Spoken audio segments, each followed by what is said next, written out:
विकल्प अगर नहीं है तो बिहार के लोगों को ही विकल्प बनाना पड़ेगा। आज बनाइए कि 20 वर्ष के बाद बनाइए, हम बनाएं या कोई दूसरा बनाए, बनाना तो बिहार के आदमी को ही पड़ेगा। केरल का आदमी आकर बिहार नहीं सुधार सकता है। और हम कोई बड़ी बात नहीं कह रहे हैं। अगर ये व्यवस्था बनी तो 3 चीज जो इसके मूल में है कि 15 साल से कम आयु के हर बच्चे के लिए 5 वर्ष में विश्व स्तरीय देश में सबसे अच्छी जो पढ़ने की व्यवस्था है उसको बनाकर किया जाए। और आप कैसे लगता है कई लोग ज्ञानी करता है बिहार में पैसा नहीं है, कैसे होगा?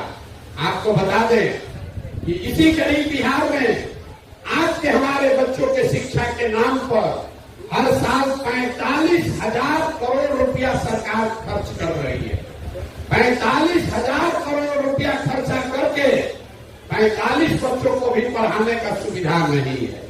आपके पास 2,000 रुपया है तो आप अपने बच्चे को पढ़ा पा रहे हैं और सरकार 45,000 करोड़ रुपया खर्चा कर रहा है, तो बच्चा पढ़िए नहीं रहा। तो सबसे पहला लक्ष्य है कि 15 साल से कम उम्र के हर बच्चे के पढ़ाई की व्यवस्था 5 साल के अंदर निश्चित तौर पर की जाए। और दूसरी बात, 15 से 45 साल के जितने युवा हैं उनको नौकरी हम नहीं दे सकते।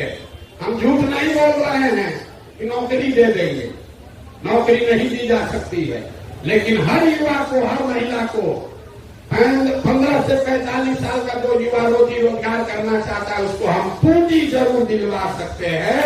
बैंक से आपको सस्ते दर पर कर्जा दिलवा सकते हैं ताकि हर घर में लोग रोजी रोजगार कर सके। और तीसरी बात, जो पैदल चलते हुए हमने देखा बिहार में सबसे ज्यादा कष्ट में जो 60 साल से ऊपर के लोग हैं, उनका शरीर थक गया है, अब वो मजदूरी भी नहीं कर पा रहे हैं। बाल बच्चा बाहर से कुछ पैसा भेजता है तो उसका काम चलता है, उसको बिहार सरकार 400 रुपया का भीख दे रहा है पेंशन के नाम पर। तो हम लोगों ने संकल्प लिया है कि 2.5 लाख करोड़ रुपया जो आपके तिजोरी में हर साल जमा होता है उससे कम 2,000 रुपया हर बुजुर्ग को हर महीना जरूर दिया जाए। ये 3 बात साल भर के अंदर अगर आपने जनता का राज बनाया तो और कुछ हो चाहे नहीं हो, सड़क बने चाहे नहीं बने, पानी आएगा तब आएगा, स्वास्थ्य की व्यवस्था जब सुधरेगी तब सुधरेगी। एक दिन में नहीं सुधर सकता है, 10 साल लगेगा, लेकिन 3 बात की एकदम निश्चित तौर पर आपको हम विश्वास दिला सकते हैं कि आपके बच्चों के पढ़ने की व्यवस्था नेतरहाट जैसे विद्यालय हर प्रखंड में 5 वर्ष में खोल दिए जाएंगे।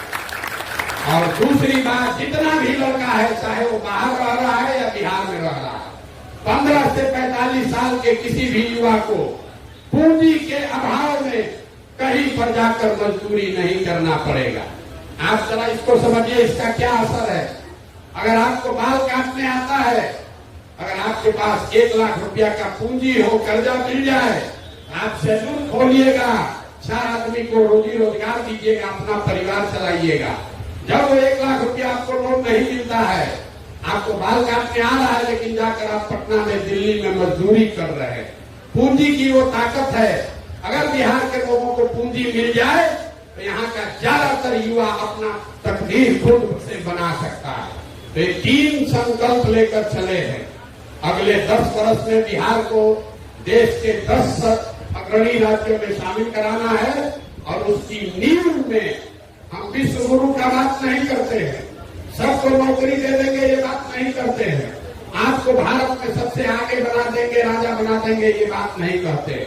इतना जरूर कह रहे हैं कि आपको बिहारी होने के नाम पर कोई बेइज्जत नहीं करेगा, जलालत नहीं सहनी पड़ेगी और आपके बच्चों के लिए पढ़ने की व्यवस्था होगी, युवाओं के लिए रोजी रोजगार के लिए पैसा पूंजी होगा और 60 वर्ष से ऊपर हमारे जो भाई बहन, माता भाई, चाचा रह रहे हैं उनको इज्जत से जीने के लिए कम से कम 2,000 रुपया का व्यवस्था होगा। सिर्फ 3 ही बात कह रहे हैं।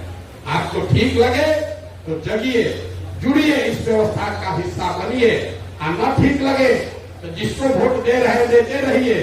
अभी भी आपने लोकसभा में वोट देकर जिताया है, 2-4-6 महीना और देख लीजिए, कुछ बदलने वाला नहीं।